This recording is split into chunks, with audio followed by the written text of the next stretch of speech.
Hi everybody, Guy Gun here, and I am defending on Rogue Transmission. That's why we're playing Rush. I mean, what else do I play, right? And you can see I'm flanking wide, and there's a reason for this, and that's because I've got a Javelin. Now, this is a rarity for me. I don't like lock-on weapons normally, but I know that on this map, the attackers always roll up on various types of vehicles. You can see there's guys on the bike right there, and they ran right over a mine. So why a Javelin? Well, it's because my teammates and I, people I usually play with, we have decided that, you know, we're going to be all strategic. We're going to play this game. It's meant to be played as a team, and we know that on this map it's just a big funnel, like a lot of the Rush maps, unfortunately, in Battlefield 4, and we know these guys are just going to keep coming at us along this straight road, more or less, and so we decided, you know, we'll have one guy with a soft lam, one guy with a designator, and we'll just have everybody else with Javelins. And you can see that this makes life ridiculously difficult for the attackers. And as much as I like winning, I got to admit, it's not fair. I mean, I've had this happen to me when I've been attacking. This map design is so terrible at this point right now because basically it's just this narrow stretch of road. You do not get a chance to actually spread out wide and try to flank. You have to come down this main stretch here right towards these defenders who get a chance to set up before you even get over the rise. So for attackers, oh yeah, I got sniped. Of course, that's all you got to worry about is those elite snipers down there. The attackers have a hard time, and a lot of the Rush maps in Battlefield 4, on console anyway, are like this. I know Hainan's a disaster, however you pronounce that. That is a disaster of a Rush map. It's never going to be fixed, and you're rarely ever going to see much past the first of the MCOMs. The defenders just have it far too easy. And on Rogue Transmission here, the defenders, if they do what we're doing right now, which is basically bring out the lasers and the javelins, they have it far too easy, especially when we can kind of sit back behind these buildings. We get the cover and the attackers do not. And I wonder why guys kind of designed this way. I don't really see why they would have done that. Maybe they're thinking that once it opens up, it'll become, you know, a lot more balanced, a lot more strategic. But that is not the case. And you know, on Perilous Storm, just like that Rush map there, where you have to try and get off the carrier to get on another character, like carrier, you have nowhere to go. It's just not fair. But having said all that, the attackers actually managed to set A, so I'm going to run in here because I do not want them to get past here because we'll have a tough time defending. They get vehicles, tanks eventually and whatnot. So I'm actually going to disarm from my favorite position here, right in this little trough behind the objective. I often will, with an RPG, blow that wall just so I get that easy access when I need it. So they're attacking again, they've got vehicles. I died, so that kind of means I just get all my ammo resupplied. I've now got all my javelins back. So I'm prepared to just start shooting these in, rainbowing them over stuff, because I got teammates with laser designators. Remember, I can hide back here behind cover and actually launch the stuff over top.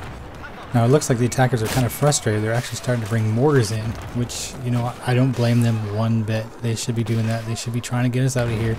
They can blow up the mines we put down the road or the slams, and they will hopefully at least push us away from the bombs because we're afraid of, you know, getting killed by these mortars.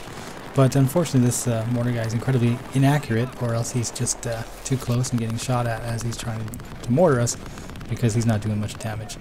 And there's the designator once again picking some stuff up.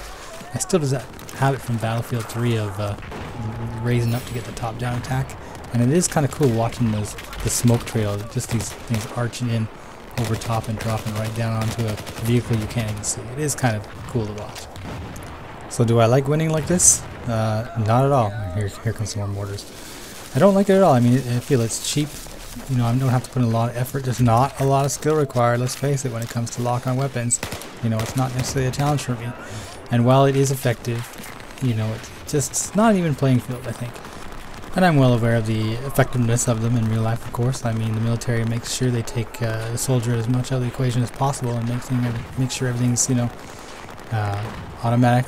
Laser targeting is a big part of the modern military nowadays. That's undeniable. And so DICE, you know, they brought that in there. I'm kind of glad they did. You want as much realism maybe as you can get from a shooter like this.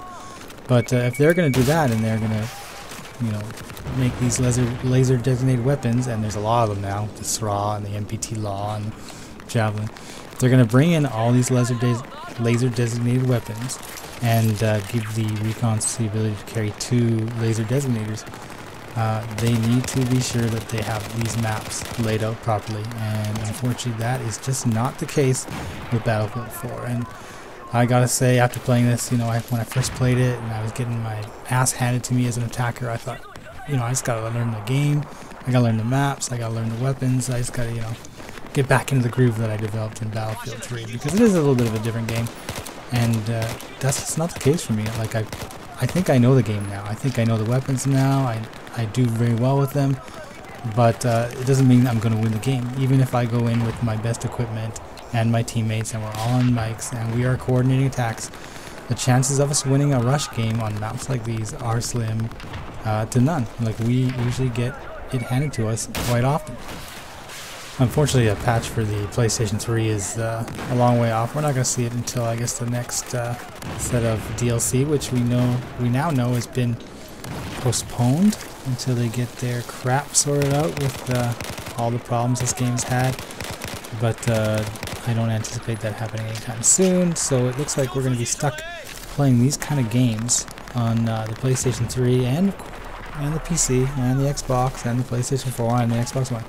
We're going to be stuck playing these kind of games for a fair amount of time until they iron out first their bugs with the game, and there are a lot of them, and that's undeniable. Sorry, I'm not, as much as I love this game, as much as I love the Battlefield 3 anyway, I'm not necessarily a fanboy, and I'm not going to make excuses for DICE. This release is terrible, it plays terrible, as I still think I enjoy it, but the frustration level is just through the roof for me right now, because it never seems that we get a break of any kind at all. We end up just dying a lot, that's all. Like, these poor attackers, they are dying a lot, they are suffering, and they're trying. I gotta admit, you know, they're at least making the push. They did get one objective, which is kind of one more than we usually see, and unfortunately, you know, they're on the wrong side of the game when it started out here. You can see I'm just now just bringing these on.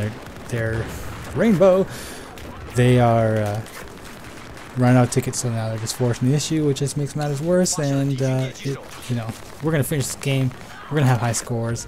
We'll think we did really well, but really, what did I do here except for fire javelins up in the sky? And boom, there you go, another kill. Actually, it's kind of embarrassing.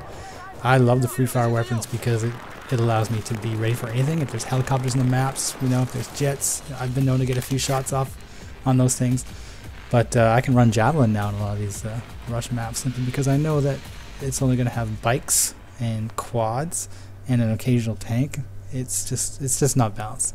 And you can see I finished this game. Actually, we'll run through all the scores here. I can't remember if this is double XP or not that week, but you can see I'm getting a fair amount of points here, a bunch of ribbons, and I finished this game. Here it comes, 14-1. And what did I do? I got sniped by a sniper, and then I stayed behind a building and just dropped javelins on everybody. So this game is still young. We got a couple more years with it. Hopefully DICE balances some things out, and we'll come back to this a little later.